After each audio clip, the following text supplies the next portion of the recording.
Oops.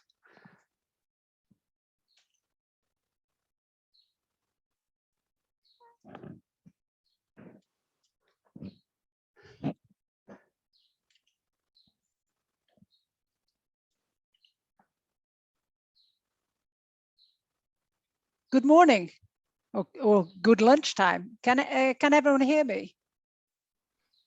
We can hear you, Debbie. Yep. Okay, thanks very much. So I'm very pleased to welcome everyone that has joined this webinar, which is the training workshop number 3, coming from work package 2 of this European project, Perform Fish. And we are going to be talking today about juvenile quality and growth potential. We have a program which is here. Effectively, we're aiming to give relatively concise presentations so that we leave enough time for discussion. We've slotted in time at the end, as you will see, for the discussion period, but we are very happy if people want to discuss at the end of each of the talks that will be presented. We're happy to have a couple of minutes immediately after the talks and then have a more general discussion if there are questions at the end. And so the 3 main talkers today will be myself, Deborah Mary Power. I was leading the work package 2 that gives the rise to this particular workshop. Will be Francesc Pfeiffer from Institut de Ciències del Mar, who was working within this work package, looking specifically at the epigenetic markers, and will be Caterina Muto from the University of Thessaly, who was leading the project and was also working here, looking at the molecular and phenotypic modifications in the larvae. So I'll give a very brief overview of the project, and then we'll move straight in to the talks, which are more scientific or scientific applied when we think about applications within aquaculture. So the overall objectives of this European project, which started effectively in 2016, was a recognition that there was a need to improve the technical viability of the Mediterranean finfish aquaculture industry. So we have... Debbie, excuse me, could you please share your presentation? Oh, I thought I was sharing it. Well, that's very odd. I thought so. Because I seem to be appearing on the screen. Don't ask me why, several times. Yes, three times actually. But I don't see why this is the case, because I just seem to be replicating every time I try and share my screen. I replicate myself. I'm going to try now. Can you see it? Yes, it's coming up. Yes, that's good. And then if I do this, do you see the full thing? Yes. Yes, we can. Okay. Weird. I'm not quite sure, but I seem to be replicating online. Anyway, Zoom cloning. This is Zoom cloning. Yeah, please intervene if I disappear. So as I was saying, the objectives of the project are quite vast. It's this idea that we really need to look at mechanisms and means by which to improve the sustainability and the productivity of the Mediterranean finfish aquaculture. This is a very substantial industry. It has a broad spectrum, both within Europe and outside of Europe.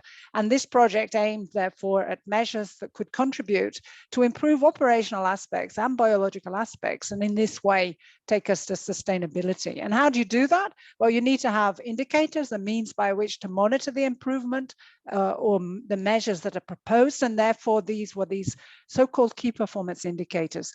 In the context of this project, we'll be looking at very specific performance. Biologically, the growth rate, mortality, the feed efficiency, and we in work package 2 were focusing in the context of the hatchery, since this is a fundamental basis of any kind of industry. You've got to have larvae to grow on to the next stages.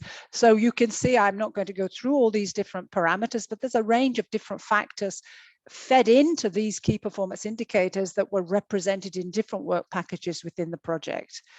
What is not shown here is a very strong line, which was in fact directed at economics and understanding what the market demand is.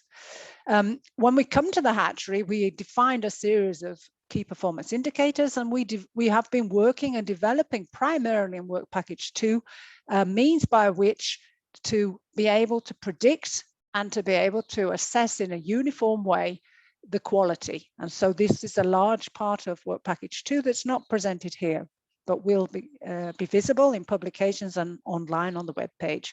Another element of this work package was to fill gaps, was to look at new potentially emerging areas that where perhaps we could run experiments in collaboration with industry. This is a very industry-driven project, and try to look for means by which we could better exploit the biological quality and the biological plasticity to improve the product quality and the sustainability. And therefore, one of these aspects was to look at this issue of larval programming. And this is what we're talking about here.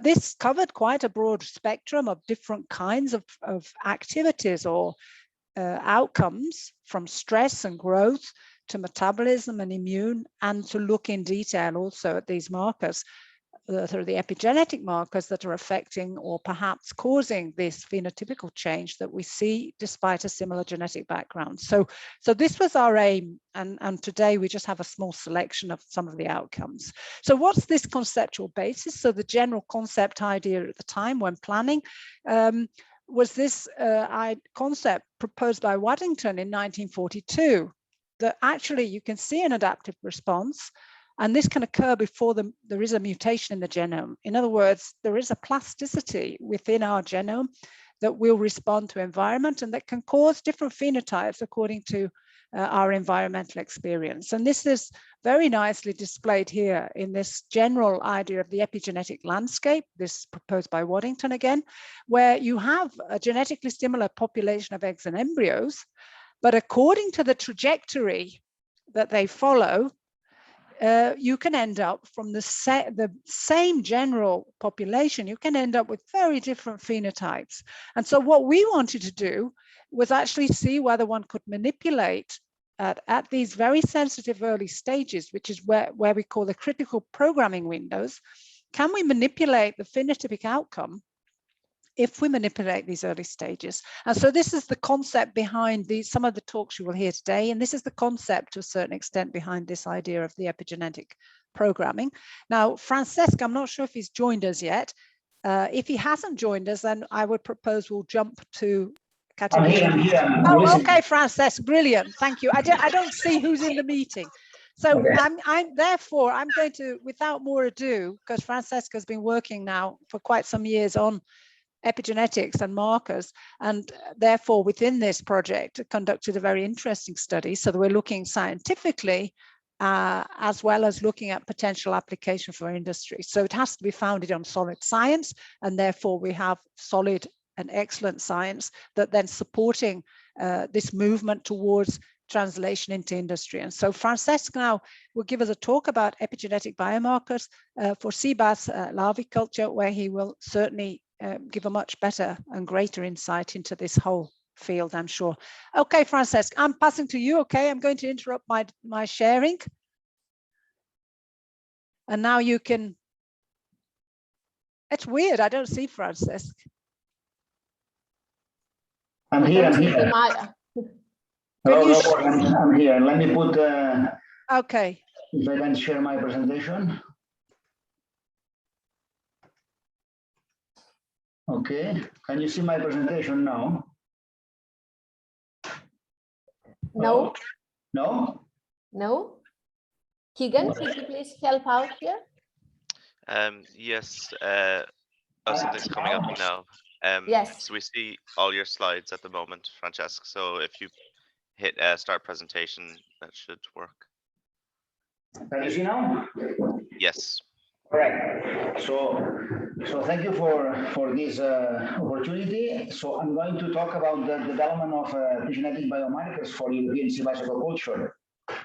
We're going to concentrate on markers for temperature treatments. But first, let me explain a little bit what is epigenetics. No, so I don't know the background of the audience, but I'll try to be as clear or as didactical as possible. No, so the epigenetics is defined as the study of phenomena and mechanisms that cause this. I'm going to explain in a minute what this means. Chromosome-bound, mitotically or meiotically heritable changes that do not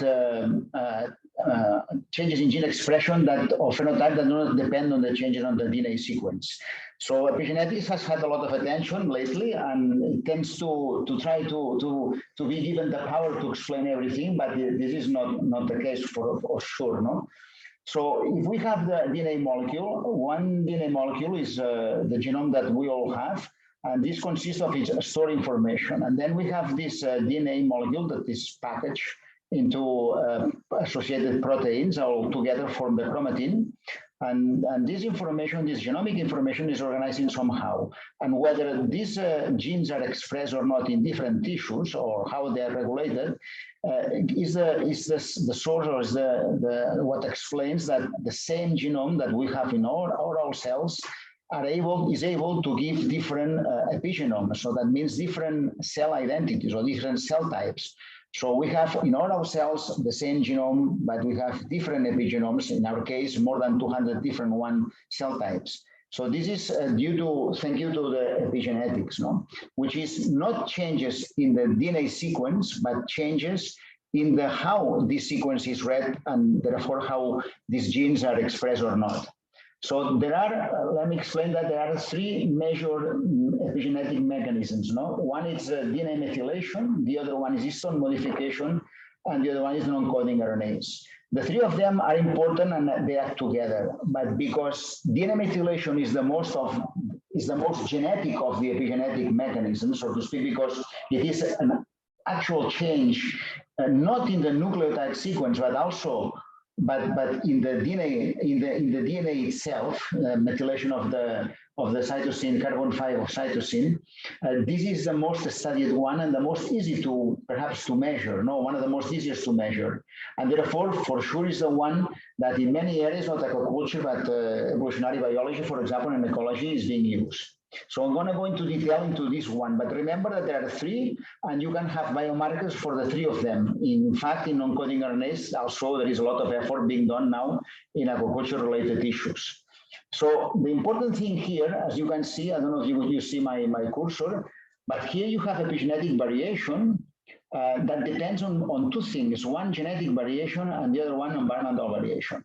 And this environmental variation can induce epigenetic changes that are controlled also by genetic variation, which condition them, and altogether genetic and epigenetic variation control gene expression. And this gives rise to the phenotypic variation or the traits of interest that we observe in our fish. So let's focus on DNA methylation as an epigenetic mark. So you have here a sequence ACGTG, for example, and the last G is changed. This last nucleotide is changed to a T. This is a mistake here. This is a genetic change. This is a mutation, what we know as a mutation. But epigenetics are not mutations, are simply modifications, or called epimutations, but different from genetic mutations. Here, the sequence, as you can see here, does not change. The sequence is the same here or here. What only changes is the methylation of this cytosine. And this is represented, the line represents the DNA sequence. For simplicity, is simply referred as a line. And the black dots and the white dots represent places where this DNA sequence can be methylated or not. And if it's methylated, this is represented usually as a filled black dot, and if it's not methylated, as a white dot.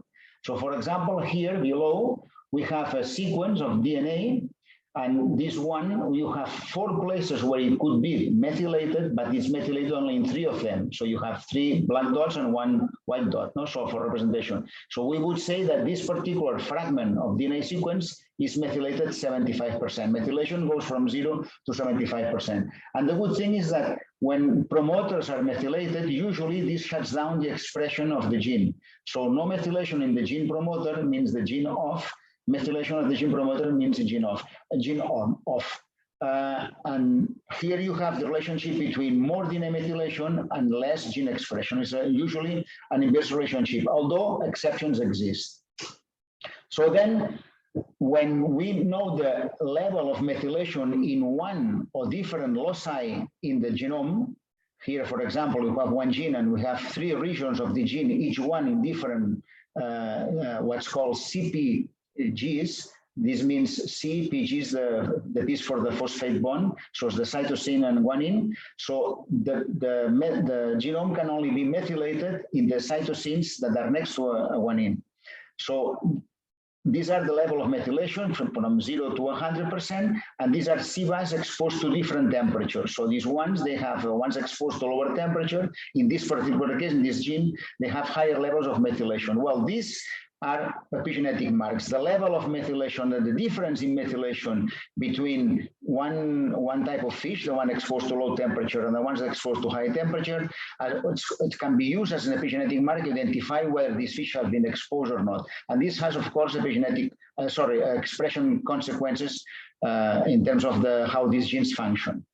So, important thing about the epigenetic marks is this like writing in a pencil, no? You can write this information in the genome, you can read it, you can copy it, and you can erase it. So for example, there are enzymes called DNA methyltransferase 3, which is the de novo methylation that convert an unmethylated region of the genome into methylated one.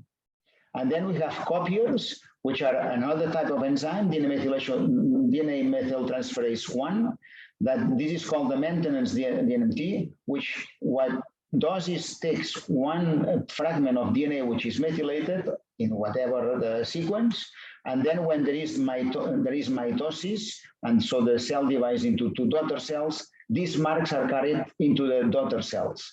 And then we have readers that can interpret this methylation, and these are methyl binding domain proteins, no? Methyl complex protein 2 or methyl binding domain protein 1 or 2, for example.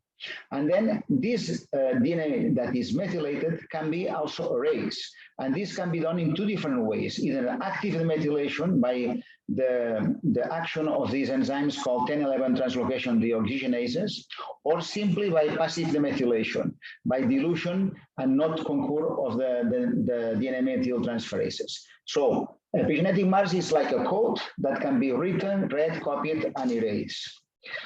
And during development of the organisms, these epigenetic marks change. And there are some changes that are common, some changes that are not common. Let me explain this.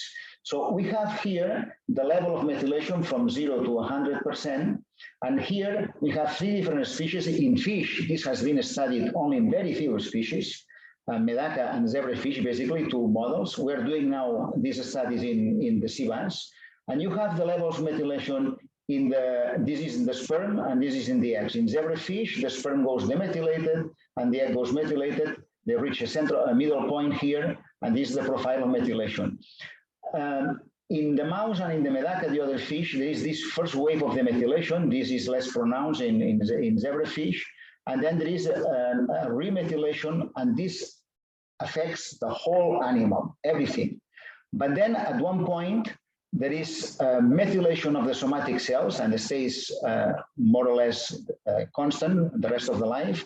But then during time of the gonad formation, there is a demethylation of the PGCs, the primordial germ cells, which will give rise to the spermatogonia or oogonia. And then finally, during gametogenesis, in the case of males, during spermatogonia, a renewal, and then there is changes, very small changes I can put here in methylation. So there are three places during the development of an animal where you can reprogram these cells, these epigenetic marks. So it means that during early development, for example, this is the marks of the sperm that are all erased and then rewritten again, and then erase again. And this is during embryogenesis. The second time takes place during gonad formation and sex determination. And the third place is during gametogenesis. These are the three windows where we can manipulate the environmental conditions in order to change epigenetic marks. So for example, in the sea bass, some years ago, we did a manipulation of temperature during early development. So this is around 30 days, 60 days. And when you change the temperature here, what you are affecting is changing the epigenetic marks of the somatic cells. In that case, of the somatic cells of granulosa and thicker cells of the gonads, so the females and the males, Leydig cells and Sertoli cells. And this affects then how this animal will later, during development, undergo the process of sex differentiation. Or for example, if you want to program the fish to be more responsible to the substitution diets, then this is the sort of reprogramming that you have to do. And the somatic cells, during the renewal of the cells that will give rise, for example, to the epithelial of the digestive tract. But if you want to pass these genetic modifications to the next generation, then you have to do the manipulation very early during development, or at least at the time of the germ cell reprogramming, okay? So then we can talk about intra and transgenerational epigenetic changes. So mitotic inheritance means that when one cell divides, then and forms two daughter cells, whatever are the marks that this cell has will be passed to the following generation in terms of the cell generation, so during mitosis, okay? But during meiosis, if the animals escape there is changes that you induce at this time. Imagine, for example, that you expose the animal here to a condition that normally doesn't experience, for example, smoking in a pregnant woman. This can have an effect on the offspring. So this is what's called the transgenerational epigenetic effects. But in the case of a human or a mammal, when the exposed organism, the mother, the P generation is always the exposed generation, is exposed to a chemical, for example, a contaminant, it is exposing actually the fetus that carries in the bum and the germ cells of the fetus. The fetus will be the son or the daughter, the F1, and the germ cells will be the grandchildren of this woman. So this will be directly affected by in this case, by the chemical of the smoke. So in order to have epigenetic transgenerational inheritance, you need to prove that this is epigenetic change in the germ cells, and this will be only accepted as transgenerational effects if they are visible in the F3, because this is the first non-exposed generation. In the case of fish, which are egg-laying, not viviparous on the majority, then when you expose to a fish to a chemical or to temperature or something, you will affect the fish and the germ cells of the fish. And then these germ cells will become the F1. And then if the F2 is not affected, then you can speak about transgenerational effects. This is the first non-exposed generation. So always for epigenetic transgenerational effects, you need to look at these effects whether they are or not present in the first non-exposed generation. In the case of fish, the F2. In the case of mammals, F3. But then we have that the aquatic animals are very well suited for epigenetic manipulation. Why? Because if we look at fertilization and early development, we see that in mammals, both things are internal. They take place inside of the mother. In the case of the birds, fertilization is internal, but then early development is external. The egg that is incubated by the chicken, but still you can manipulate this temperature. But in the case of mollusks, crustaceans, or fish, everything is external. So therefore, these animals, the aquatic animals, are very well suited for epigenetic manipulation, better than other type of livestock. And this means that, as I explained before, there are windows of development during early development, which is gamete development, fertilization, embryonic development, and post-hatch birth development, whether during these windows of sensitivity, these animals are very sensitive to any sort of environmental influences, biotic and abiotic. And this can have long-lasting consequences in growth, product quality, health, welfare, and reproduction. And what are these sort of changes? No, so we know that epigenetic marks can be, or epigenetic the profiles can be modified by changes in the diet, by the level of stress, by temperature, by the amount of exercise, by the presence of course of pollutants. These are all external factors here put in green. Or also, it depends, epigenetic changes also are depending on the genetics. I'll show you before that there is a genetic component on the epigenetic profile, so we don't have to forget that. We have to take into account that epigenetic marks are tissue specific, that also can be sex specific, and on top they can change with age. No? So when we compare intrinsic and extrinsic changes that can be induced in an animal, and we compare these changes, whether they're genetic or epigenetic, we see that both of them are preserved in mitosis. So during cell division, of course, the genetic information is maintained, but also is maintained the epigenetic information, can be preserved in meiosis, also not only the genetic, but also the epigenetic if it escapes reprogramming. In contrast to genetic, the epigenetic is cell specific or cell tissue specific, and in contrast to genetics is responsible to environment. So we have to take advantage of these characteristics. Now let me give, to finish, a couple of examples of what we have been doing before or in the context of this project, no, in the perform fish. In this case, we look at different levels of methylation, combining males and females, fish exposed to low and high temperature, and we build sort of a key that is able, when apply this information, when we know these different loci, each one of these marks is the level of methylation, on in this case the difference, in a specific loci in the genome, we're able to construct a model that is able to predict the sex of the future sea bass with a success of about 90%. And this has been has been patented as something that can be useful. No? But then these epigenetic marks, if they survive mitosis for a long time, then can be used to infer, and this is where I'm going with what we did in the Perform Fish project, they can be used to infer the environment and the quality of the environment that the animals experienced in the past. So this is an exercise, no? We look at metastable epialleles, which are epialleles are changes in the methylation in different alleles that are metastable. Metastable means that the same change is present no matter what tissue you look. I told you before that the epigenetic markers are tissue specific, but if you infer the changes or induce the changes when the tissues have not been differentiated, so during very early development, embryonic development, then the changes are in all tissues the same for equal. So these are what's called metastable epialleles. And if you combine them with pure epialleles, which means that no matter what the genetic basis, I told you also before that the epigenetic changes is dependent in certain degree into the epigenetic background. Well, there are some of them that no matter what is the epigenetic background, you always get the same response. So these are called pure epialleles.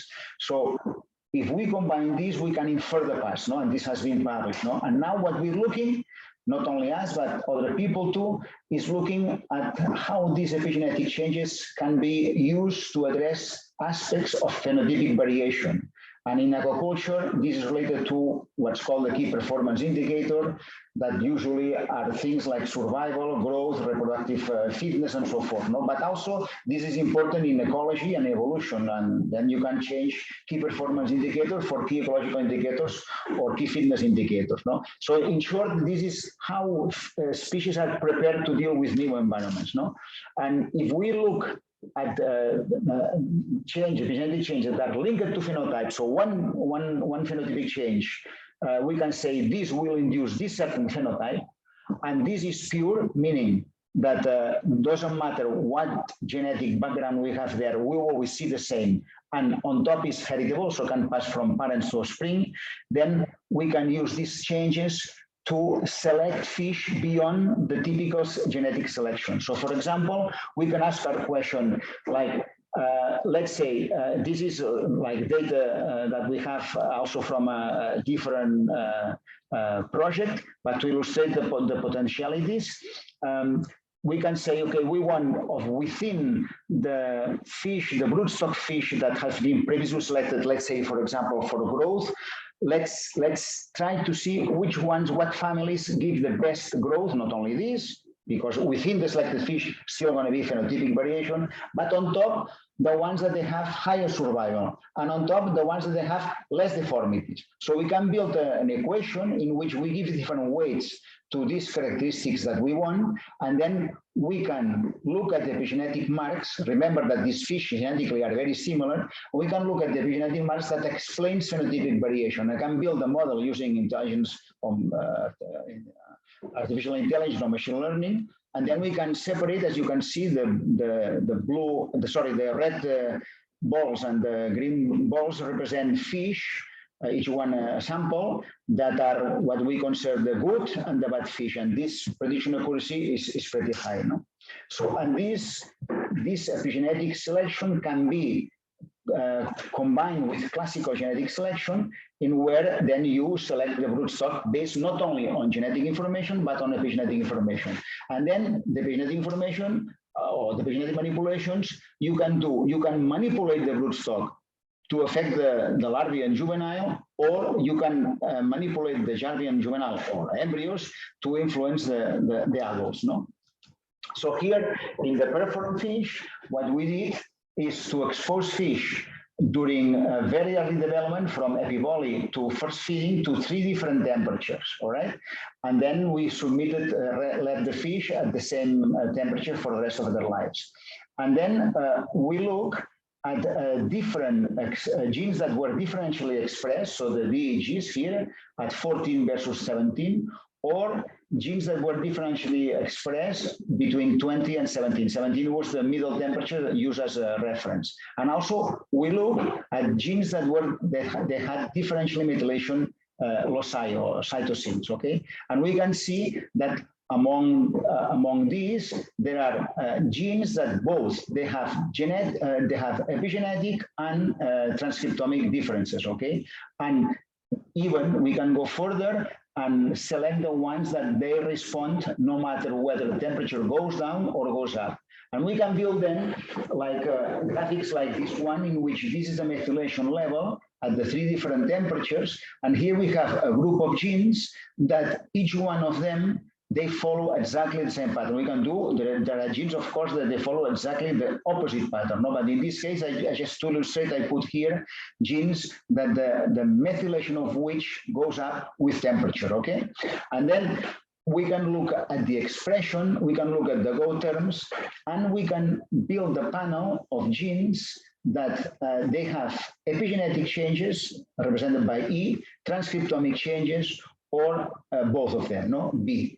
And we can look at the 14 versus 17 degrees, 20 versus 17 degrees, and then we get this, for example, these are examples, no, of genes that they have epigenetic changes at these combinations of temperature, or transcriptomic changes, or both, no?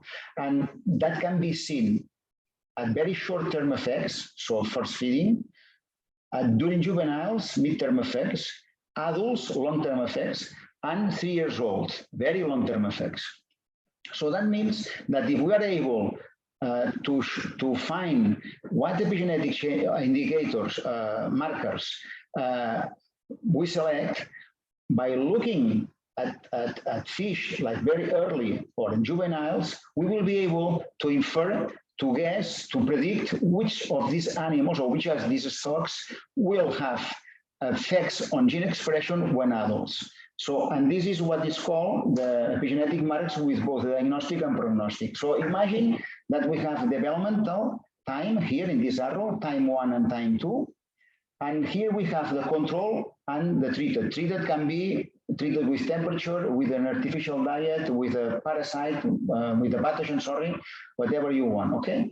So imagine that the gene expression in the control, of course, does not change, but it changes. This treatment, whatever it is, affects the expression of this gene, no? But this change is only seen at time 2.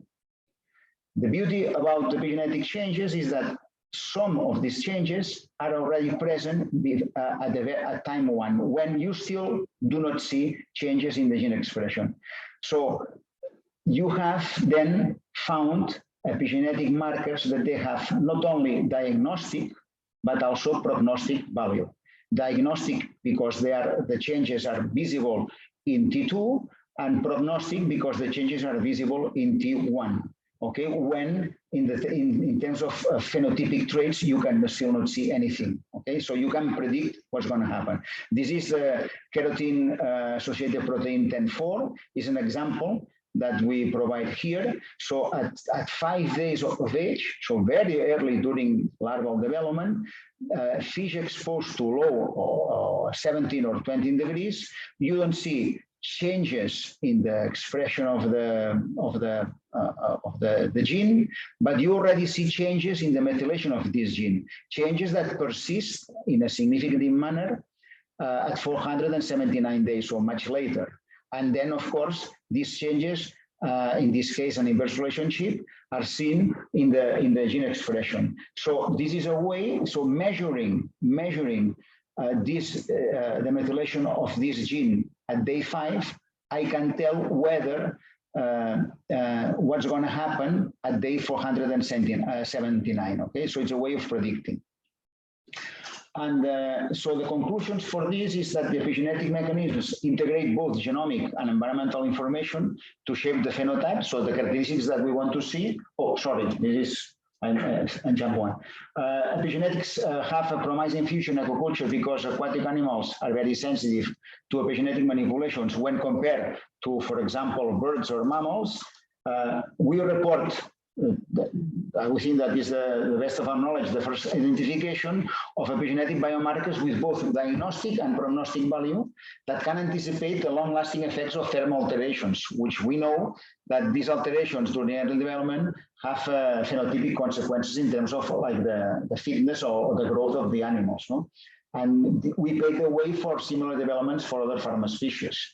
And then results highlight the importance of an accurate maintenance of environmental parameters, particularly temperature during sea bass early development, and the power of the methylation marks as diagnostic and prognostic tools. And here I jump this one that says that what I explained before, not that we have developmental windows in which the animals are very sensitive to environmental perturbations.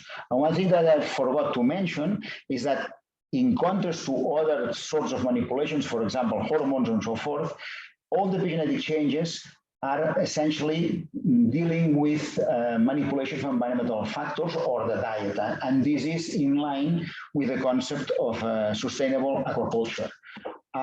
Just let me tell you that we are preparing a book on epigenetics. I explained today only very few parts, but there is a lot of studies are going on now on skeletal muscle growth and nutritional programming, very important for aquaculture, epigenetics and disease, stress response and immune function, sex determination and differentiation, and then also not only in fish, but also in other farm animals, no?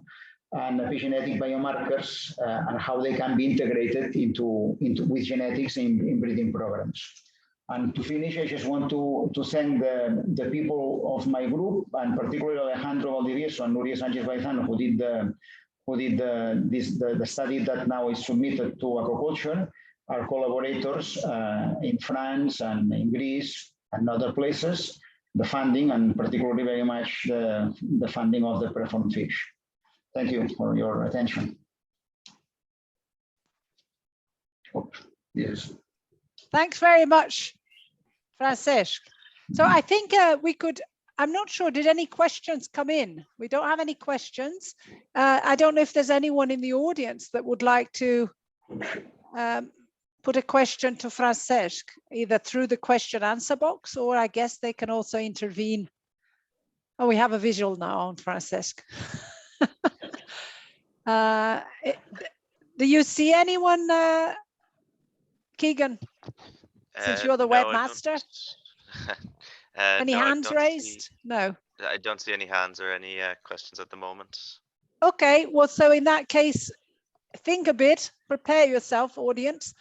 We will go on then to the next talk, which is going to be given by Caterina Muto, and this is looking at molecular and phenotypic modifications induced by thermal regime during early development. So interlinking with what Francesc has been saying, but perhaps looking more at phenotypes of the earlier stages, how early are changes evident, and we don't necessarily know for sure if they're caused by epigenetic marks. Caterina, over to you. Good afternoon. Thank you very much for this introduction, Debbie. Francesc, you were great. You provided a deep dive into epigenetic mechanisms. I think that everybody in the audience by now, they have realized that there is so much going on, and there is a big network of interweaving phenomena going on there. But I think now it's about time that we take this back to the level of application and back to the level of hatchery. So I'm Katerina, can you put presentation mode? You're still in Okay, let me see. I can see two different modes, you see. I'm working two different screens. Okay, well, at the moment you're not presentation. Okay. Let me start again. Okay. Yep. Mission accomplished. What can you see now? Now we're in presentation. Perfect. Presentation. Excellent. Okay. So let's jump back to, I don't know if I can move my presentation here. Let's jump back to the hatchery, to the Mediterranean hatcheries. The emblematic species are the European sea bass and the gillhead sea bream. And Perform Fish has focused on these two species. Those of you that work in a hatchery, you know that this is a marvelous job because you can watch these eggs starting from very simple structures and then developing gradually but very quickly to proper juveniles that they are subsequently moved to cages, and they start growing, feeding, and then going down to production. However, we also know after all these years in hatcheries, working in hatcheries, that the hatchery stage is really crucial. And you know that, although you don't know, even you don't know about epigenetics, you know very well that it's often that the whole quality of production, the overall quality of production down to the cages, it's something that it is reflected at the hatchery stage. And you know that you handle very critical developmental stages that can then have very great impact in the overall production. So improving this juvenile quality has always been an internal quest in fish hatcheries, in Mediterranean fish hatcheries, and even starting or being in a position to predict this juvenile quality is going to be a powerful tool. The overall objective of the hatchery stage is the production of high quality juveniles, and that means that we have fast growing and robust adults when they are moving out in the sea cages. So they are juveniles that they have a high feeding efficiency and adults that have high feeding efficiency. And also they are juveniles very robust in health. And also we want to secure the welfare of the animals that we farm. Achieving this overall objective in hatchery, we have tried in this internal quest for improving and predicting the juvenile quality. We all know that there are major influences identified. And this major influence, they start from broodstock and they go down to nutrition. And these are two major influences that they are very well known for so many years. But also we have new things coming up, and this is the microbiome and the abiotic factors. So in Perform Fish, just to give you an overview, we have focused, there are groups in Perform Fish that they've been working with broodstock in sea bream, and they've been working first to improve the genetic background, improve as much as possible, but at the same time, they try to apply programming techniques in order to manipulate the quality of the offspring by intervening at the broodstock level. And you can see there are already publications coming out from Perform Fish, and I have indicated one here for you. Microbiome has also been a new thing for Perform Fish. And if you go back and check the indicated publication here, published in Microorganisms just at the end of last year, you can see that there is a big fluctuation and there are specific drivers that they shape the microbiome in sea bream and sea bass hatcheries across the Mediterranean. Nutrition has always been the holy grail in hatchery, in Mediterranean hatcheries. We start feeding live feeds, and then there is so much going on about enrichments and how we can really supply for nutritional requirements at these very early stages, that these requirements change very, very quickly, day after day. and how we can get over to successful weaning for these developing animals. In Perform Fish and in collaboration with 4 commercial hatcheries across Mediterranean, west to east, we have come to realize that there are very fluctuating practices when it comes to early nutrition. Here, for example, in a forthcoming publication, you can see that there are different practices in the use of algae, rotifers, and the duration for how long they offer or rotifers, and then how they get on to feed Artemia, and when most of the hatcheries they start weaning. As you can see, the variations are very high. And of course, you can imagine that there are major consequences for later quality in all this variation in nutritional regimes. Temperature has been the major abiotic factor identified as crucial in early development. And this is why Francesc started talking epigenetics and talking temperature right away. This has also a second dimension, a very big dimension, and this is the ecological dimension.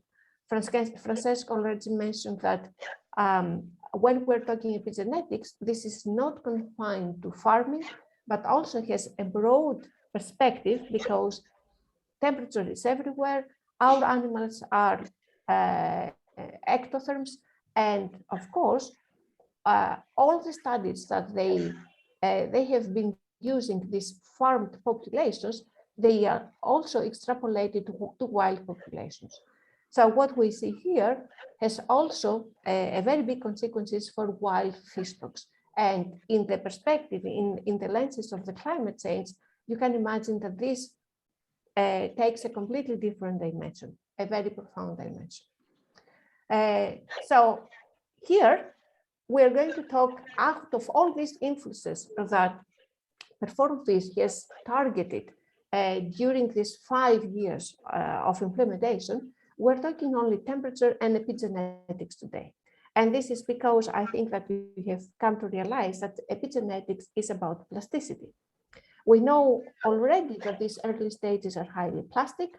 And as you can imagine, epigenetics can, if they are manipulated in a controlled way, we have the feeling, and I think we have come to believe that they can push the boundaries of early plasticity to different levels that they can be predicted, and also to the direction that it is important for farming and robustness and performance at the on-growing stages. Today, I'm going to talk about a specific question, and this question is how the fish quality between the different autogenetic stages it is correlated for sea bream that has been maintained at under different temperature regimes during the autotrophic phase.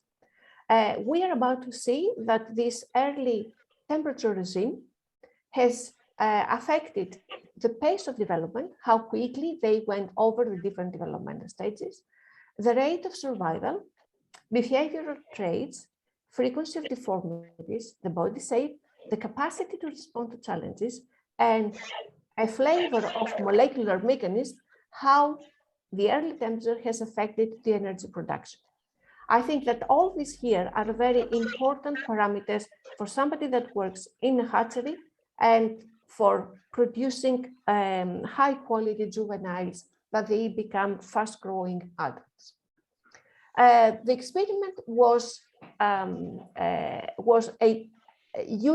univariate experiment.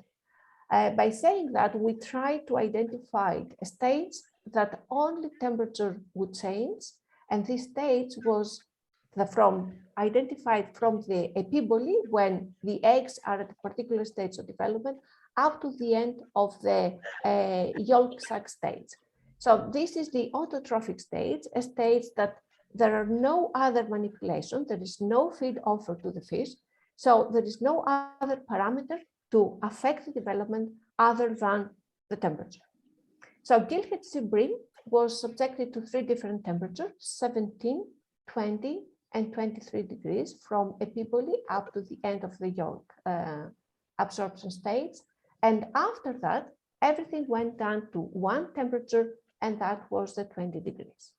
So it was a very short developmental window targeted here for temperature variation.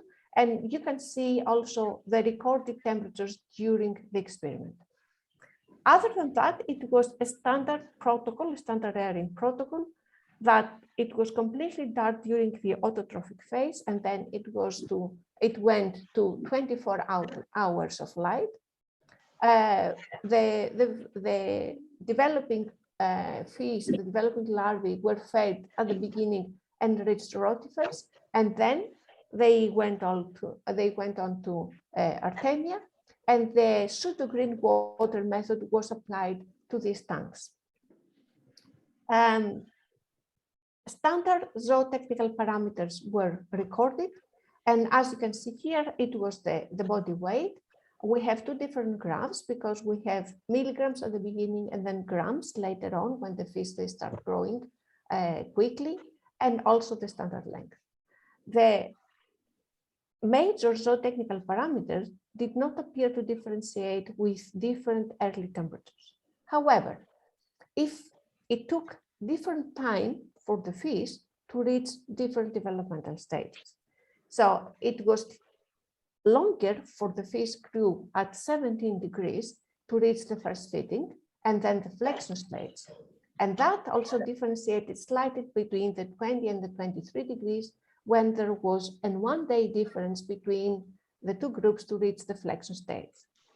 It's very interesting to see how the different groups, they caught up with development. So it was at the same time, at 46 days of development, that they reached the all fin stage, as we call it. However, survival was not the same. So there was significant difference. There were significant differences between the survival rates when it was measured, assessed at 60 days post-hatch. And for fish grew at 23 degrees, it was significantly lower compared with those grew at 17 and 20 degrees. As you can see here, there was a big differences in survival rate.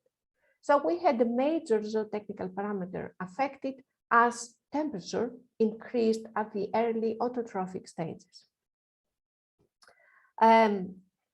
As fish grew and before they were transferred to sea cages, because that was a full production cycle, as you are going to see later with Debbie Power in the next presentation, they were subjected to a behavioral test. This is called the condition position preference test, and it is a test where the fish, they are challenged to cross over to another side, a side that they don't know. So a construction like the one you see in this photo, where it is a black box really, but with few holes plugged on them, it is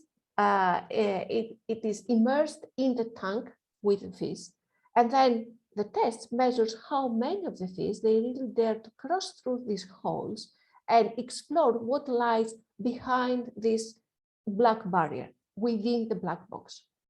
So in this way, fish, they are the larvae, the juveniles, they are divided into two groups.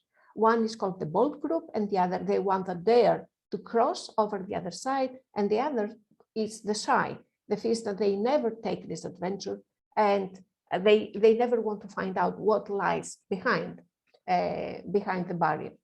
And as you can see here, this test reveals significant differences. Fish that they grew at 17 degrees, there were completely different percentages of bold and shy fish as compared to those grew at 20 and 23 degrees. No particular differences were recorded between the 20 and 23 degrees, but 17 degrees really made a difference in this behavioral trait of the fish, how adventurous they are, and how bold they become in their behavior in the different challenges that they get in the surroundings. Other big experiments, it is about the deformities and the critical swimming speed. So this developing gillhead sea bream at a size of 13 to 15 millimeters of total length. They were assessed for frequency of deformities. And then at a later stage, a few days later, at size of between 18 and 19 millimeters of total length, they were subjected to a challenge called critical swimming. And when they were assessed for deformities, very important and very interesting results were recorded.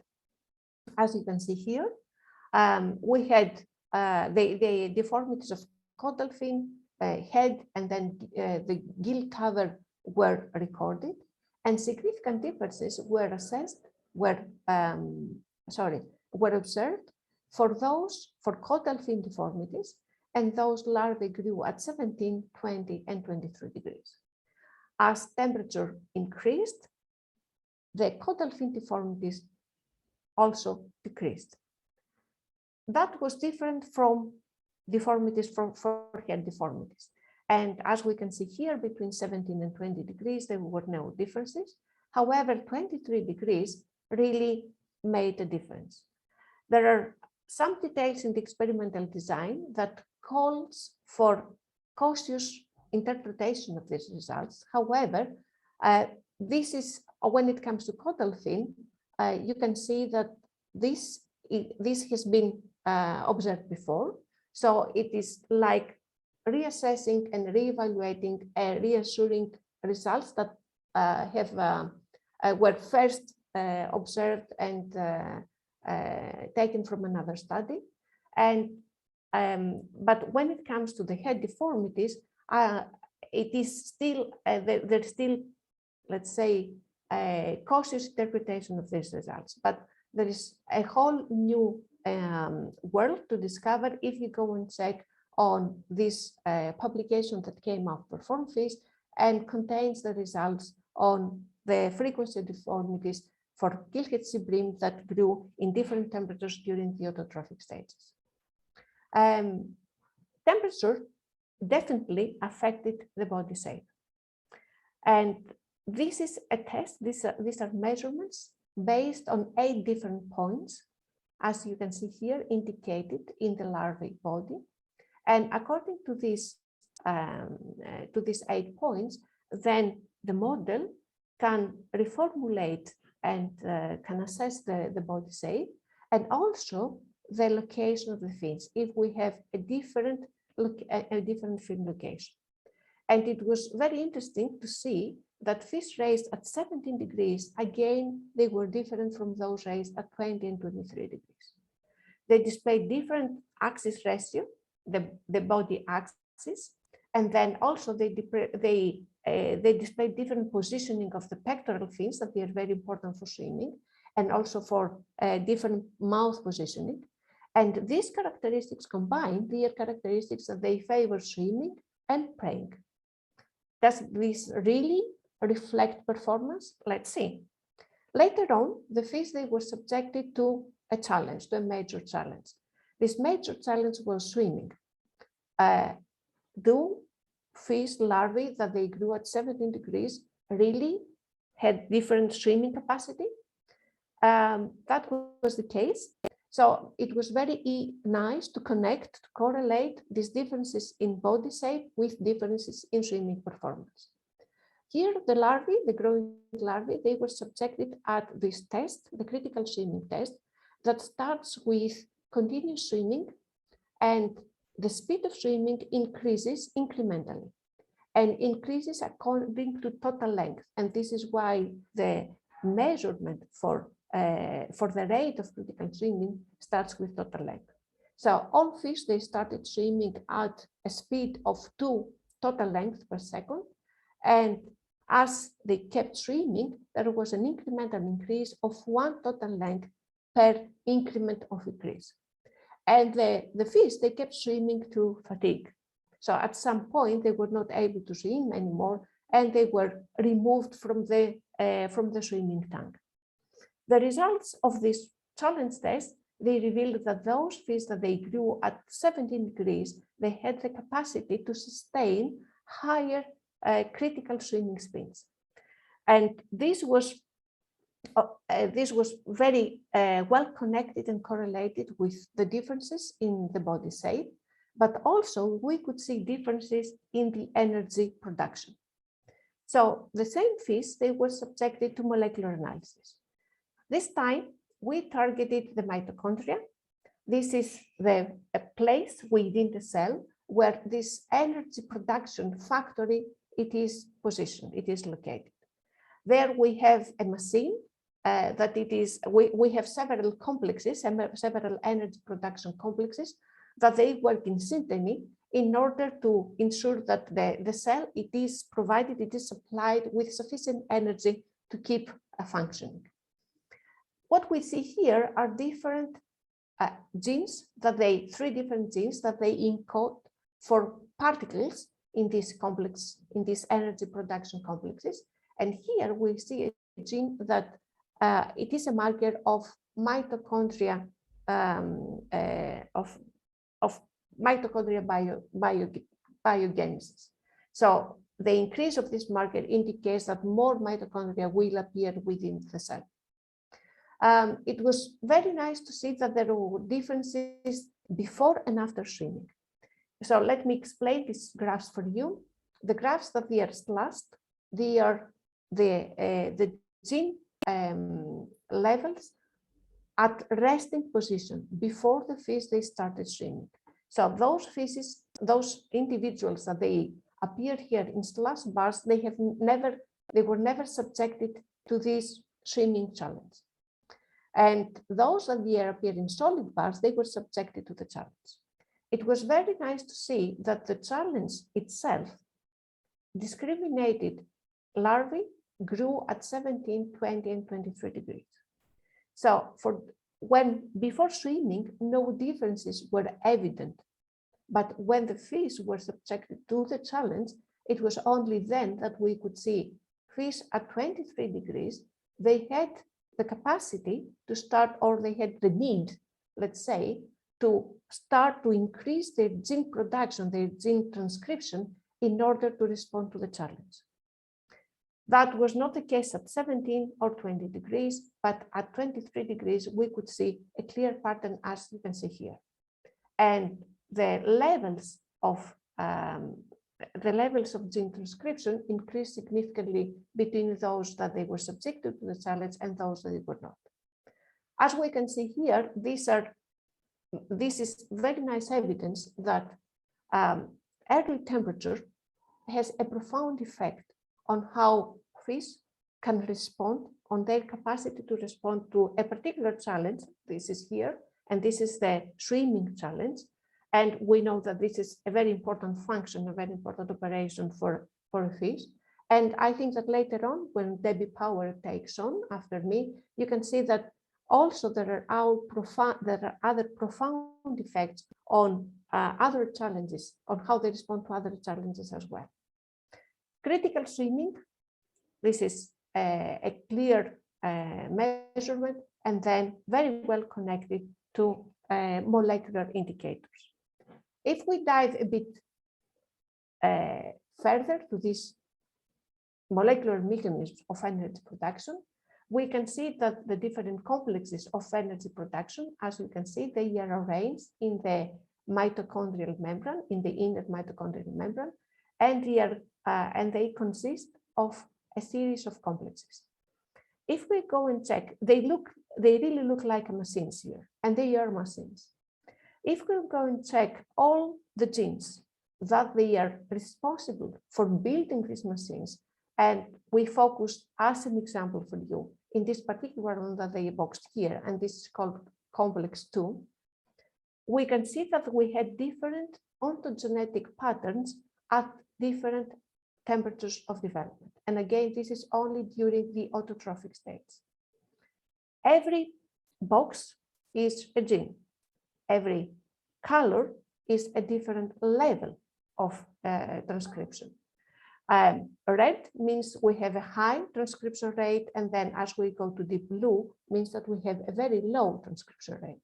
And then in each panel we have 3 developmental stages: the first feeding, the flexion, and the middle metamorphosis. As you can see here, comparing the 3 temperatures, there were significant differences between the patterns for each gene at each one of the temperatures.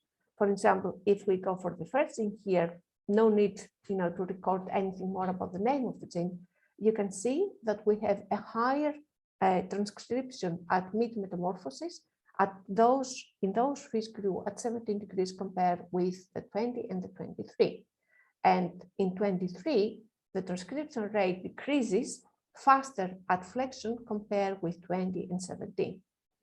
And if we go further, you can see that in every single gene, there is a differentiation between the ontogenetic profile at the 3 different rearing temperatures. So we can say that early temperature variation affected the ontogenetic profile of genes encoding for energy production complexes. The same work has been done for all these machines that you see at the top of the panel. We just pick this one that is the one that has the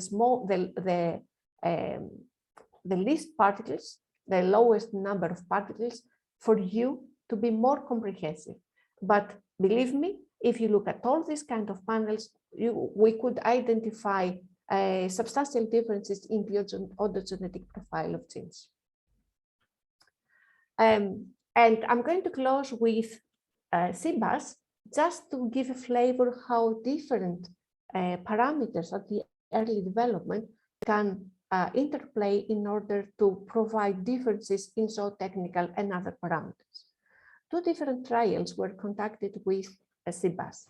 In both trials, the temperature regime was exactly the same. So the eggs, they grew to a single temperature up to epibole, and then they were split in 3 groups. One grew at 14 degrees, 17 degrees, and 20 degrees. And then at the end of the yolk sac phase, they were back to a single temperature, and that was 17 degrees. Exactly the same happened in both trials, but the trials differentiate in the feeding regime. So in the first trial, the first feeding started very late. It was only after 17% of larvae, of developing larvae, they had gone through the shrimp bladder inflation. So that is a very late first feeding. In the second trial, we had a standard rearing protocol with early first feeding before the shrimp blood inflation. The survival rate, as you can see here, it was very low. Of course, this is the combined result of temperature and mainly nutrition. However, under these restricted feeding conditions, we can see that those fish that they grew at lower temperature, they were the ones that they had the lowest survival rate. And it took 17 to 20 degrees in order to have the highest survival under this restricted feeding regime. In the case where we had a proper feeding, a proper early feeding, this difference was not evident. So we can see here that, first of all, it takes more parameters in order to get a result. Temperature on its own does not change everything. So, and we have to be completely aware of this. And the second is that, again, it is a challenge later on that can reveal the result of the early temperature. So at the second trial, where there was proper feeding, proper nutrition regime, 14 degrees did not appear to differentiate in comparison with 17 and 20. It took a feeding challenge in order to reveal what was the effect of the temperature for those fish grew at 14 degrees. So, and also these 2 trials, when the fish they were on and they were subjected to the condition position preference test, the test that differentiates behavior and also differentiates fish between bold and shy, you can see that there are profound differences. It was again the 14 degrees that differentiated, and there were highly bold fish. It was the highest percentage of bold fish ever recording in our trials compared with the side. So those that they survived, they were really bold. compared with the other two temperatures. Whereas when we had a proper feeding regime, an early feeding regime, no differences were recorded in behavioral traits between the three groups. So I'm going to close here with a few messages. I think that there is more evidence. If you go back and check all the papers that we have provided here, you will see that the temperature regime had during this autotrophic stage in gillhead sea bream had profound effects on several zootechnical parameters and behavioral traits and morphology. For example, here I can add the otolith size and shape and symmetry, also differences in the heart morphology and different capacity, as we said, to respond to swimming challenges, and also the gene autogenetic profile of key functions. From this experiment in sea bass, we have come to realize that several factors interplay to define these epigenetic effects and also take challenges most of the times to reveal these epigenetic effects. But in one way or another, it is important to realize that early developmental stages are highly plastic and they are subject to epigenetic manipulations. This is a great tool. This is a great tool for hatcheries and hatchery managers, because epigenetic manipulations at hatchery stage can become or is becoming a whole new world. And this is important because the hatchery can become the precision farming stage in Mediterranean fish farming. And only then we can have predictable juvenile quality at on-growing stages and really capitalize on our knowledge on epigenetic manipulations. The research on epigenetics is booming, and probably you see that there are so many angles that we try to look at this subject and identify critical time windows and functions that are affecting, but also the underlying molecular mechanisms. So it is important that we know how things work before we can extrapolate to other species, and also before we can gain information from from all these different studies. So I'm going to leave you here. Thank you very much for following this presentation, and I'm open to answer your questions. Thank you very much, Katerina. Sorry, I was really fascinated, Debbie. Now I can see your message here. That's the problem. No one can see. I was telling Katerina that her time was up, just so the audience know. It was a fascinating talk, as was Francesc. As you can see, we could have had, I think, one talk per session, but time is short. I don't know. Keegan, is there anyone on the floor asking a question? No, we still don't have any questions. I think the presenters so far have been going so thoroughly into the topics that they're wowing everyone. Okay, so that'll probably change when I give my talk. So without more ado, I shall move forward onto my talk, which will be the last in this session. So let us see if I manage to share it. Debbie, just give me, I think, oh, yes, you're fine. I'm fine. Okay, good.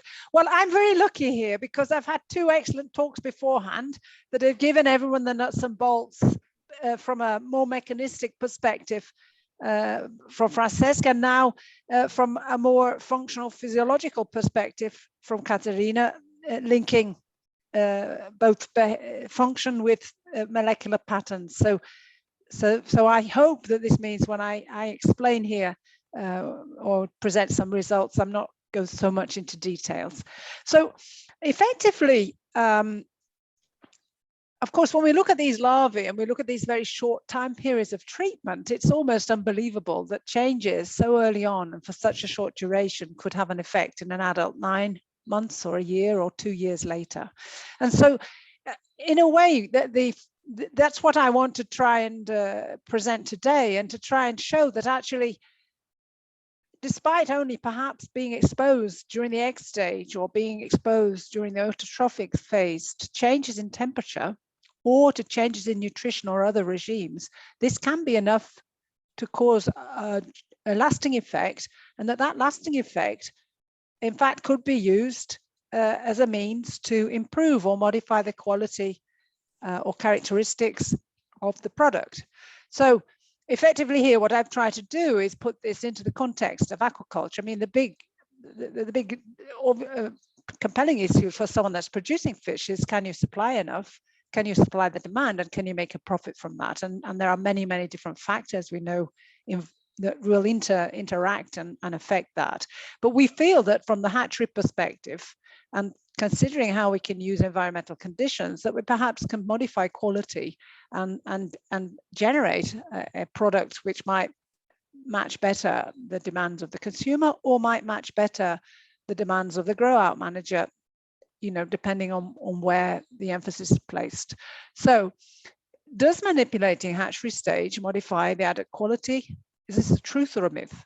And is this based on this exploiting the biological plasticity? So I'm not going to try and identify epigenetics marks. I'm just going to give you this general perspective again, that we know, and as Francis showed us, there are mechanisms that are outside of the genome or the genetics.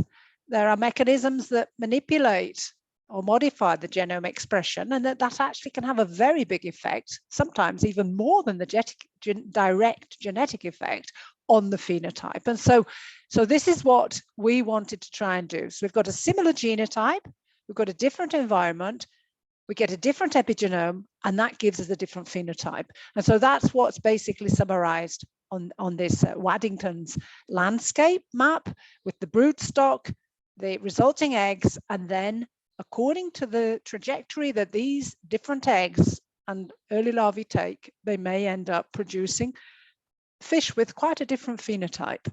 And can we use that, therefore, in the hatchery as a means, as Katarina raised, to conduct precision farming, or perhaps to produce a fish at a later stage which is more resistant to disease? So again, Katarina highlighted that there are many factors that can interplay here. Of course, temperature is easy and straightforward, because fish do not regulate temperature, and therefore changes in temperature are going to have quite some effect on the embryo, on the larvae, and on subsequent stages. So that's what we looked at. But of course, nutrition, as Katarina highlighted, salinity, hypoxia, pathogens, xenobiotics, anything that's early exposure has the potential to modify a series of physiological traits and characteristics that do influence, therefore, the productivity potentially of industry. And so the conceptual basis here, therefore, was this question again: can we modify the adult phenotype by manipulating the embryo larval epigenome by modifying their environment, and in this case using temperature? So what I'm presenting are two little case studies here, just to give you two different perspectives. Both are on sea bass. They're coming from two different projects. We built the perform fish based on some of the outcomes of the sushi fish. This was all conducted in collaboration with industry to really try and, in fact, do experiments that have relevance at an industrial level, because obviously one of the problems is experimental work carried out in labs doesn't always suit the purpose for industry, because it's a very different production system. So in the first case study, we wanted to do thermal programming, and the experiment was only done at the egg stage, and not subsequently after hatching. And the phenotype that we wanted to look at there in the adult was the fast refeed response. If we fast the animals, then we refeed them, is the response the same, or does it differ according to the thermal treatment that was given in the egg stage? So that was from one project. And the second case study was specifically coming from perform fish. And the question that here was, if we thermal program longer for the egg at autotrophic stage, does that modify the phenotype of late juveniles or adults? And in this particular case, because of this major concern with regards to pathogens and disease, we decided to look at an immune challenge there. So these are the two small studies I'll show you. I'm not going to go into all the data. I just want to really demonstrate that actually, yes, changing the thermal regime in an egg, or changing the thermal regime in an egg and the autotrophic stage can significantly modify the response of the adult to a challenge 9 months later. And this is not a modification in the genome. It's not a breeding program. This is really defining conditions, defining how temperature affects subsequent performance, and it does, most likely through the epigenome. So this is the first study. In this particular case, it involved several members from my group and also collaborators in France, Marbec, Marie-Laure Begot and Bastien Sadoul. And what we did was to subject these eggs, and this is the schematic. So the eggs were held at these 3 different temperatures, 11, 13.5, and 16, slightly different from the performed fish experiment, but to do with the regime used in France. That was only until hatch, at which point they were all brought up to the same temperature, and they passed the next 9 months, so probably 8.5, at exactly the same temperature. This was a common garden experiment. All of them went into the same tanks and were tagged, and then we had replicas of those tanks containing a mixture of tagged fish from the different temperature regimes. We didn't see any significant differences in mortality, weight, and length. So we then went on. Initially we'd hoped that this would cause a big difference in growth, and that this could be a way of taking fish to market sooner, but this was not what we found. But we did ask, okay, so we don't see a change in growth, but how about if we expose them to a typical challenge? Maybe they don't get fed on one day, maybe they don't get fed on 2 days, maybe they can't compete well enough for the food. So let's do this fast refeed challenge and let's see what happens. So we fasted them for a week and then we refed them and sampled at 10 hours and 2 days, what I have here. And what did we look at? We looked at biochemical parameters to assess the metabolic status. We looked at cortisol to assess whether there was a stress element here. And then we looked at the liver and intestine, 2 major metabolic tissues that are involved when we remove food are clearly going to be affected. Looking at the structure and organization, and looking by PCR at the molecular patterns. What did we see? So again, as I'm telling you, this is a summary of a lot more data, and I just want to kind of draw and highlight the message using this few data. So we measure cortisol, of course, looking for stress. We measure lactate, which is the new so-called strain measure. This is not stress, but it's pushing it to the limit, so lactate. And then we looked at glucose, of course, important metabolic fuel. What we saw was that generally when we're looking at basal levels, in other words, the programming without challenge doesn't seem to have a major impact, at least at 9 months when we're trying to measure the fish. The only thing that we could see here, which is highlighted, is lactate. In fact, was quite different when we look at the higher temperature compared to the normal 13.5 mid temperature. But the difference comes, so my conclusion here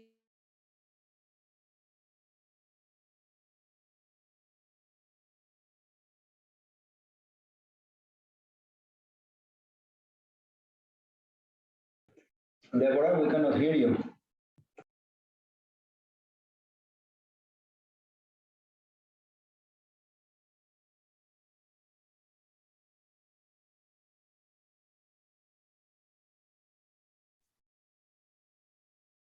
Debbie?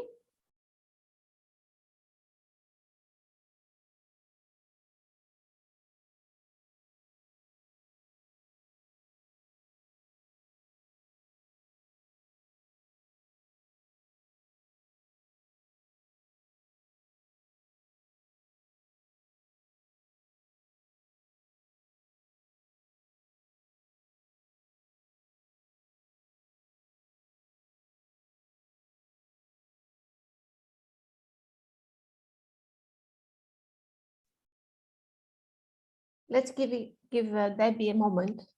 It looks like her internet connection failed. Debbie, if you can hear us? I'm back again. There's a power. Good, okay. I think because of the fires. I'll just share the screen. Please, yes. I'm on another computer now, so I'm hoping that it will be stable here. So sorry about that. So just coming back, therefore, to where we were. So effectively, the take-home message, when we look at the plasma, the biochemical parameters, as I said, I've just put a few here, we've analyzed more, is that in general, there was no change in basal conditions. However, we could see a shift in the response of cortisol, so the stress response, and that was at 2 days post-feeding, and that the strain response, this is given by the lactate, so we can have lactate-producing cells, but we also have lactate-consuming gels. This is a new kind of model and concept. That is quite modified, as you can see, in response to the 10 hours refeeding, but we're also seeing that in starvation. So the application of a temperature challenge for 48 hours in the egg stage causes not a change in basal, so all the fish look similar, but when under stress, there's a very pronounced difference in their response when we look at the biochemistry. How about the morphology? So we're looking here at the liver. We looked at liver intestine. These are two important metabolic tissues. And we look at the serology. In other words, we try to figure out, in terms of a three-dimensional model, you know, are the cell number, is the cell shape, is this changing? And what we have in the panel of the histology is sections of the liver. And when they've got this clear region, this represents the fat. And of course, when that disappears, it becomes much pinker because it becomes the cytoplasm. So you can, if you just look at the 13 and 16, you can see that there is actually a difference. And this is also reflected when we look at the stereology. This is reflected by differences in certain parameters like the lipid area and things like the nucleotide number.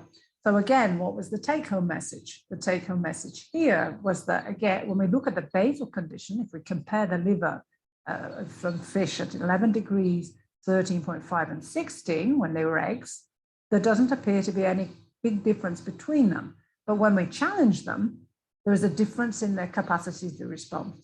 And moreover, that difference varies by tissue. So the liver was much more modified than the intestine. And that the recovery rather than the fasting is where we see the difference. There's a shift in the timing it takes for the fish to recover, and there's a shift in the characteristics of that recovery. Here we, as well, we looked at the metabolic response. We didn't look in, I'm only showing again a small pocket, a small picture, a small image of this.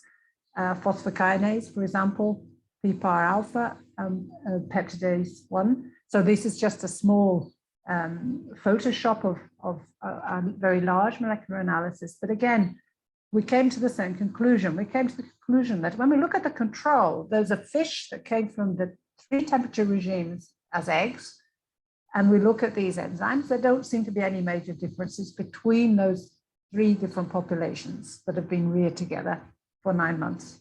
But when we challenge them with the fasting and the refeeding, then again, if you look, you can see the significant groups are being highlighted here.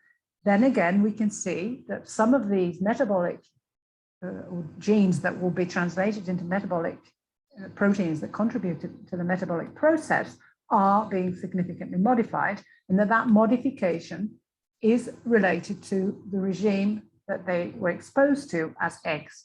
So challenge modifies the intestine response here at a molecular level more than the liver.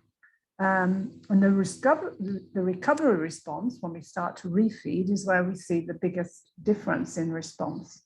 So the conclusion overall, and I'm not showing you all the data, I'm just giving you a snapshot, was that in fact the programming for 48 hours in eggs modified the metabolism, and that this then is reflected by this shift in the liver when we look at the histology, because it's handling fuel, it's handling the lack of fuel in a different way, and that there is a change in the capacity to respond to a fasting and refeeding challenge. So for this first small case study, just this thermal regime applied to the egg has a lasting response and is seen at 9 months in the juvenile when challenged.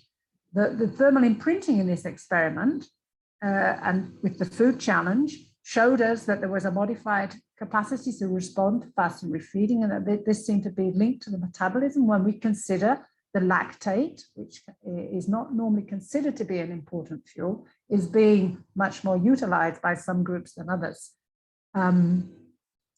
We also saw that there was a shift in the tissue organization or response, and the plasma biochemistry in response to the challenge. So what does that say for someone that's working in a hatchery? One thing we observe often is people are floating eggs off the top of the tank, and then they come in the morning and they grab the eggs and they put them into the incubators.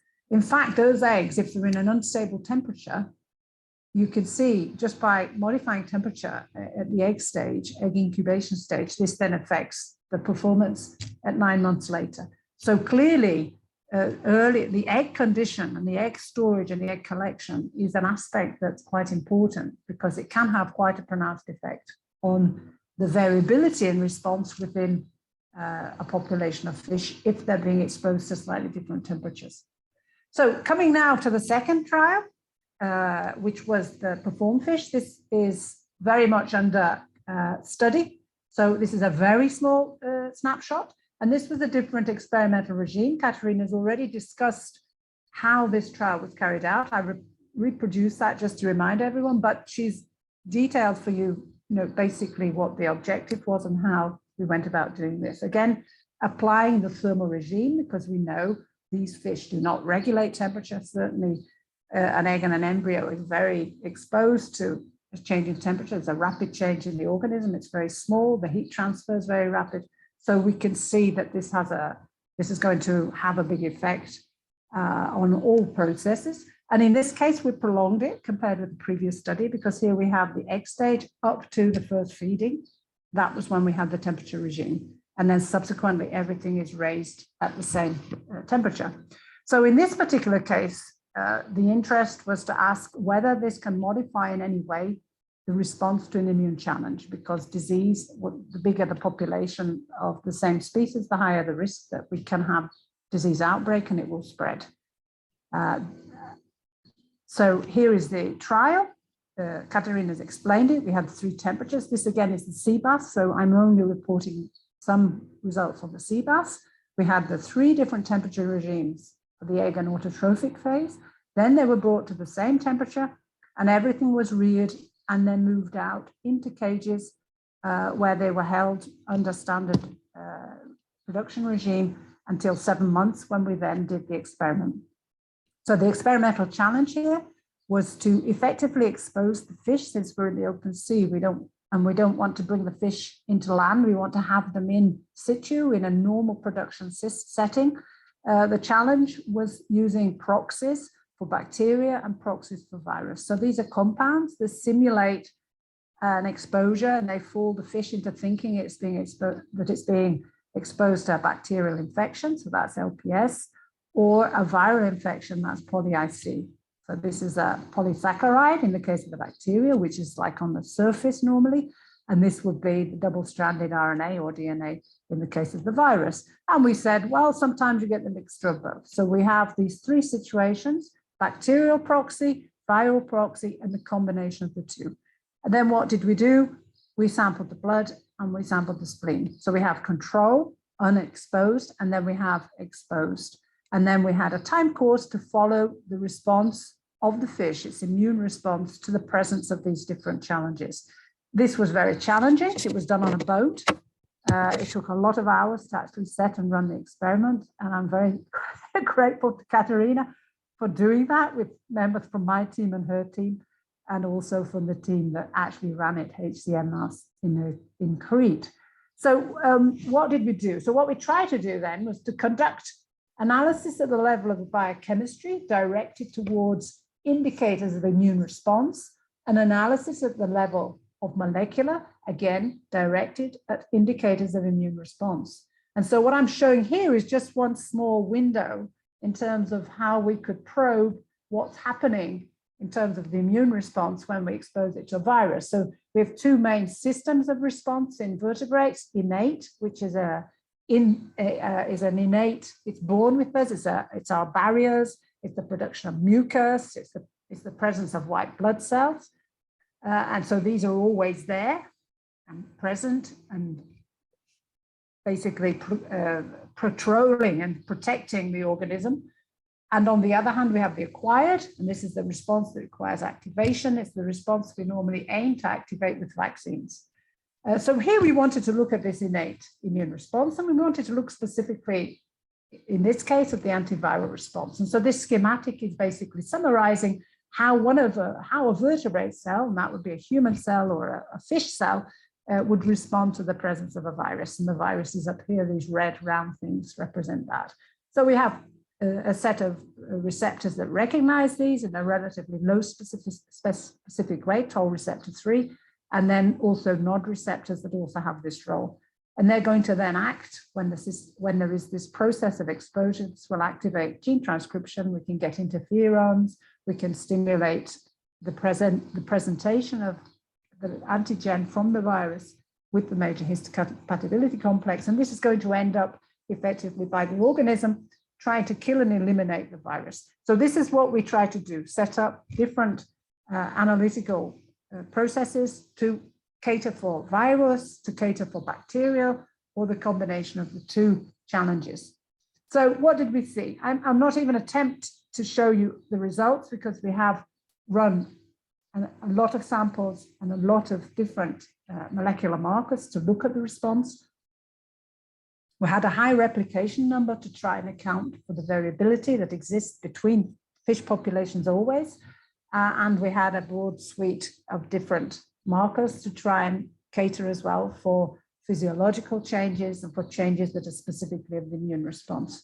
So this is just an example of the pattern recognition receptor TOLRIS3. This is that receptor that will recognize the virus and will trigger this response in the host cell. And we have the 3 temperatures, 14, 17, and 20. And then we have effectively, very simply, these bars represent the average and the deviation of these different groups that we had: control, non-exposed, LPS exposed, poly-ICL exposed, and the combination, 16 to 24 hours. And so there's no statistics on this particular one, but just by looking at the size and the difference in the position, you can appreciate there are some groups that are responding differently to the challenge.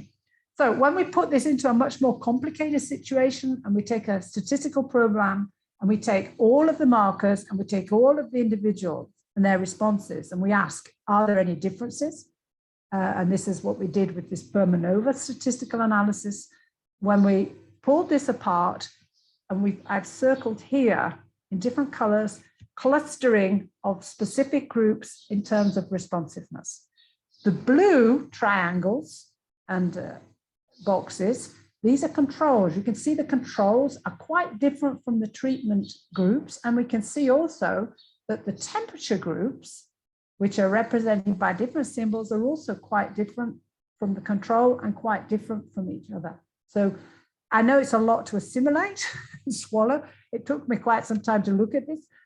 But I think that what we can see from this is that actually temperature, because all the yellow triangles sit together, or the orange triangles sit together, it's telling us that that group of 14 degrees is behaving differently from this square group down at the bottom of the graph that was held at 20 degrees. So this is telling us that these fish that were exposed effectively for 5 to 6 days to a different thermal regime, so either 14, 17, or 20, and then reared at the same temperature, when exposed to a challenge of bacteria or virus or the combination, they had very different responses.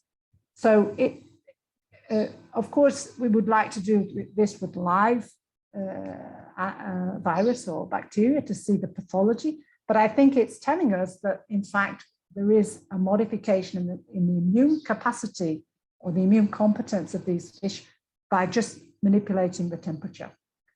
So my take-home message, very simply, is very similar to Katerina's and to Frances's, is that clearly this temperature regime in this experiment during the autotrophic stage in the European sea bass affects the adult basal immune, it affects the adult basal immune status and has a profound effect on the response to an immune challenge. This larval programming, therefore, either voluntarily or involuntarily, if you're not very careful with your standard operating procedures and you have big variations during your egg and larval culture, this is going to affect the way your fish perform later on. And so that's on one hand. And on the other hand, we can use this to our benefit if we want to manipulate without genetically manipulating, without having a genetic selection program. We could use this kind of procedure to better or to manipulate or improve some traits of interest, which might be capacity to respond to a bacterial challenge. So this comes back to this term that Katerina used, this so-called precision farming, that the hatchery could be a place for precision farming. We're moving away from this big genetic selection programs that sometimes give very little gain for very high investment. We're talking here about something which is above the genetics. It's this epigenome, trying to use environment to exploit plasticity for the benefit of production. So I think that I will finish that point. Thank everyone for staying with us and for joining us. Apologize for my breakdown due to this power cut. And again, thank the funding agencies, the EU that funded Perform Fish, Katerina that has been battling to keep us on track during COVID and all other kinds of things, and other funding agencies. And so at that point, I would suggest that if there are questions, this would be ideal to get questions now from our participants. Keegan, do we have any questions or have we stunned everyone?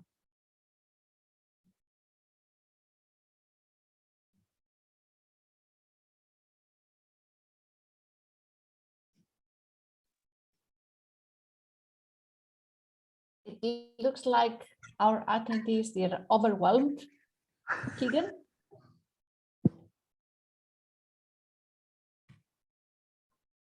But I think that in any case, we can inform everybody here that all these presentations are recorded and they will be edited and then uploaded to our YouTube channel, Perform Fish. Keegan, would you like to give some more information or the timeline when this is going to happen?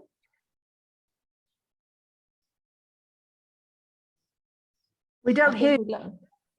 Yeah, I think we lost Keegan. He's not muted.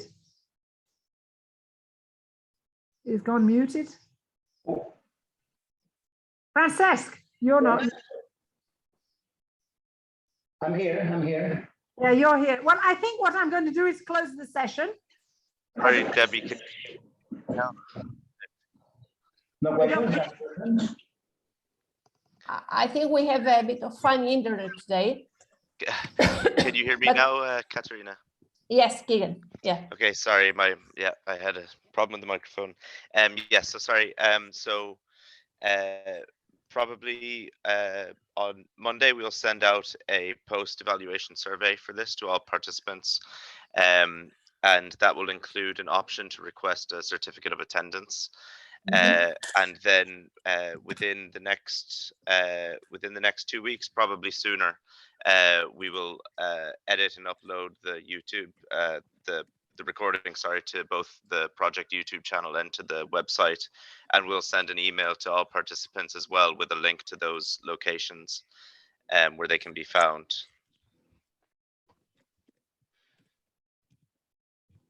Okay, this is great. Thank you very much for being here. But if there is any burning question, we're here to answer, and I think this can spark also the discussion.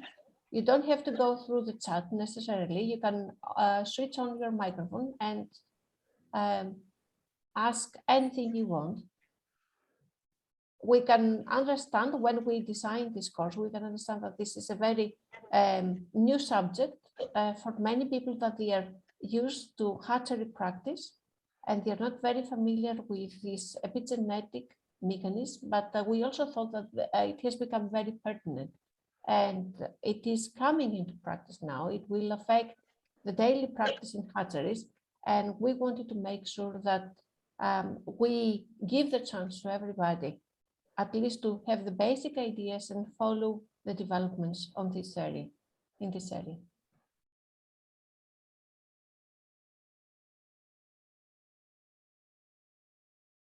No, I don't know. Debbie, would you like to say something to wrap up this? And I think it's about that we close and we A nice weekend, everybody. Yeah, I would say thank you to everyone, Katerina and Frances, for preparing their talks and for the attendance. And I think that you will have access to the recording, but of course you can also contact the various speakers who you'll recognize anyway, and can certainly find their emails. So I think, having said that, I would thank everyone and wish them a happy. Keep your eyes open. We will be in Rimini. And we will be presenting in Rimini more outputs from a project which has been very, very productive and exciting. Thank you. Thank you very much, everybody. Okay, thank you. Thank you for organizing this. Thank you. Oh, I think, yeah, we've got thanks anyway. So thanks very much, everyone, for the participation. And yeah, we'll let you know when the recordings are available. And also we will, we'd also encourage you to go to the website and check out the publications and the outputs from the project, as they'll all be recorded there as well. Thank you very much. Have a nice weekend. Okay, bye-bye. Stay tuned. Bye-bye.